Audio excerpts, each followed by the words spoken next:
अस्सलाम वालेकुम जी। लो जनाब,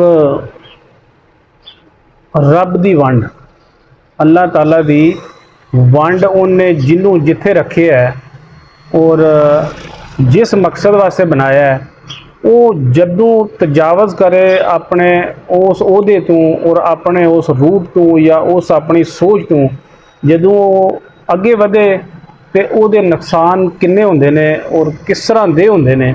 एक बंदे की तुहानूं गल सुनाने, कल जनाब मेरी उहदे नाल मुलाकात सी तो उन्हें दसिया कि भी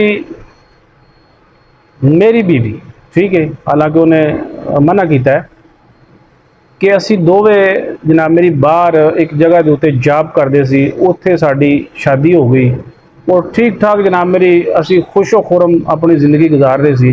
लेकिन मेरे नालों कोई उहदा एक रैंक वड्डा सी, मेरे तो थोड़ी सीनियर सी। तो कहंदा अलहमदुलिल्लाह साडा एक बच्चा भी होया, लेकिन बिल्कुल कोई किसी किस्म की परेशानी नहीं सी।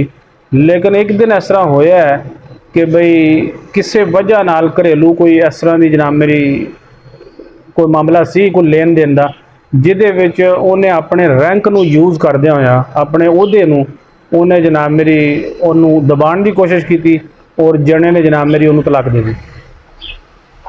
और उस तलाक की वजह 1 महीने तक तो उन्हें छुपाई रखी किसी वजह नाल कि भाई ठीक है अलादगी इख्तियार कर गए।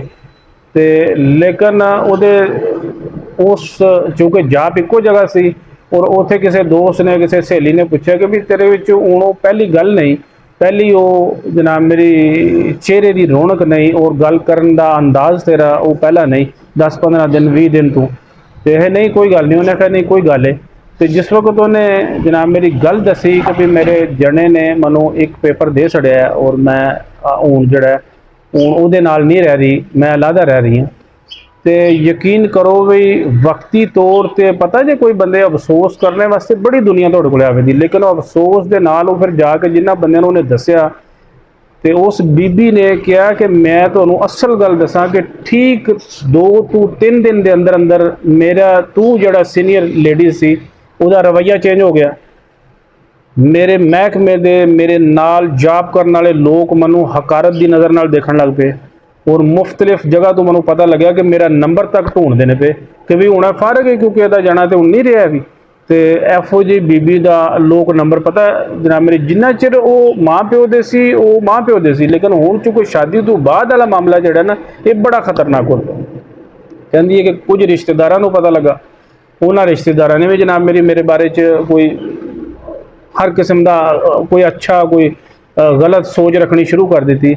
हत्ता कि मैं इतनी मजबूर हो गई कि मैनू नौकरी तक जड़ा है वो मेरी दात लगन लग पई। और मैं क्या कि भी जिस नौकरी वास्ते जिस सीनियर पन वास्ते जिस मैं चंद यानी कुछ पैसों वास्ते अपने जने नूं गवा दिता है, उस तो बाद मेरा प्यो मेरा भरा मेरे रिश्तेदार मेरे करीबी कितने भी हैं ने उन्होंने जीरो वैल्यू है और एक जने की वैल्यू इन्नी सी कि किसी की जरूरत नहीं सी। किसी बंदे ने मेरा नंबर नहीं सी कदे लिया, ना मैनू राती कदे 2 बजे कालां आईयां सन, ना मैनू कोई जनाब मेरी जिथे मैं ड्यूटी करती सी उत्थे मैनू किसी किस्म का मसला सी, क्योंकि मेरे मसले का हल मेरा जना सी।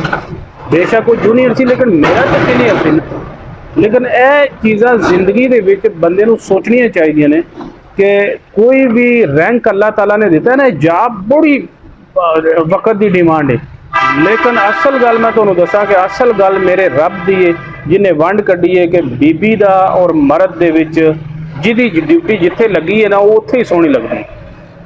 जो ही तुसी जनाब मेरी ओहदे नूं जनाब मेरी यूज़ करो दे कोई ना कोई ऐसी गलती करो दे कि जिहड़ी खसम तो बगैर फिर दुनिया के उत्ते कोई लाइफ नहीं है। ठीक है, बेशक वो जिथे भी फैक्ट्रियां की मालक करोड़पति औलाद माँ प्यो भैन भरा कुछ भी उस जगह के मुकाम वो नहीं लै सकते जो एक जने का। और वो वैल्यू उन्हें दसी, उन्हें आख्या मैनू उस दिन पता लगा, मैनू एहसास होया और उस तो बाद फिर मैं दोबारा जनाब मेरी रजू किया और मैं फिर मैनू एहसास हो गया कि भाई मेरा ना रैंक वैल्यू रखता है, ना मेरा माँ प्यो वैल्यू रखता है, ना मेरे लगदे वैल्यू रखते हैं। जिथे कला एक जना उदा इन्ना खौफ सी रिश्तेदारों भी मेरिया दोस्तों भी मेरी जॉब वालों भी मेरे इलाके भी मेरे शहर भी कि भी फलाने की जनानी। ठीक है, खैर मैं तो शार्टली ਤੇ ਦੱਸਣ ਦਾ ਮਕਸਦ ਹੈ ਕਿ ਜਿੱਥੇ ਰੱਬ ਰੱਖੇ ਨਾ ਉੱਥੇ ਹੀ ਰਹਿਣਾ ਚਾਹੀਦਾ ਹੈ। ਇੱਕ ਥੋੜਾ ਜਿਹਾ ਕਲਿੱਪ ਹੈ ਅੱਗੇ ਜਨਾਬ ਮੇਰੀ, ਕੁਝ ਲੋਕਾਂ ਦੀ ਮਦਾਖਲਤ ਦੀ ਵਜ੍ਹਾ ਨਾਲ ਵੀ ਕਿਸੇ ਲੋਕਾਂ ਦੇ ਜ਼ਿੰਦਗੀ ਦੇ ਸੌਦੇ ਹੋ ਜਾਂਦੇ ਨੇ, ਇਹ ਵੀ ਸੁਣਿਓ ਅੱਲਾ ਦੇ ਵੱਲ। ਜੋ ਧੀ ਭੈਣ ਸ਼ਾਦੀ ਤੋਂ ਬਾਅਦ ਪੇਕੇ ਘਰਾਂ ਵਿੱਚ ਬਹੁ ਫੋਨ ਕਰਨੀ ਨਾ, ਉਹ ਬਸੀ ਨਹੀਂ ਸਕਣੀ। ਇਹ ਤਜਰਬਾ ਆ। ਜਣੇ ਇਸਰ ਹੈ ਬੱਚੀ ਦੇਈ ਛੋੜੀ ਸੱਕੇ ਭਤਰੀਏ ਕੀ, ਭਰਾਉ ਨੇ ਪੁੱਤਰਾ ਕੀ ਧੀ ਦੇਈ ਛੋੜੀ तो वह सुबह शाम फोन करे अपनी मऊ की, सवेरे भी 12 बजे भी शाम लै भी फोन करे तो मऊ नाल घंटा घंटा 2-2 घंटे बैठी हुई गल्लां करनी रहे। घर आह्ले पासे उसकी तवज्जो ही नहीं, तो ज़ाहिर है सस सोहरा देर जेठ घर आह्ला उसकी आखे वह घर आह्ला कम काज कर, तो वह नोटिस देना चाहे। प्यो बाहर होना सस मिडल ईस्ट आया छुट्टी कार ले ला तक्के सुना, तो उस डेरे के अपने की आया उस आया इस कुड़ी की बसन दे ये दही छोड़ी है। मैं माड़े भराऊ ना घर आ, भरा बड़ा आ माड़ा, भतरीए माड़े ठीक है, भरजाई भी माड़ी ठीक है, ये तू बेड़ा गर करनी जानी है। आहू ने ही नहीं है जाना मजला सा, मजला हो तो शाम ला लेटी रहा। डेरे सोचा सही आ, डेरे मुड़ी फोन मिलाया कुड़ी की, तो आहू ने वह थोड़ा अब्बा गुस्सा करना आ, तो ये दोए भरा कह जे नू है। मैं औखी जिंदगी इसने नाल कड्डी, तो तू भी औखी कट से जान छड़ा इसने कोलों। जना उठिया ना त्रप्पड़ चाया सा थलिया एक्का ही मारिया सिर च। आहू ना बेड़ा गर कर नहीं है, धी चढ़ा नहीं है, भरा त्रुटी जैसा। तो उस तो अगे फिर उसने धी बस नहीं पी नहीं। लिहाजा साड़ा तजर्बा यह आ कि जो धी भैन दे छोड़ो उसका कनैक्शन आगे होना चाहिए, ना पीछे नहीं होना चाहिए। अगर पीछे हो सी तो बेड़ा गर कोई।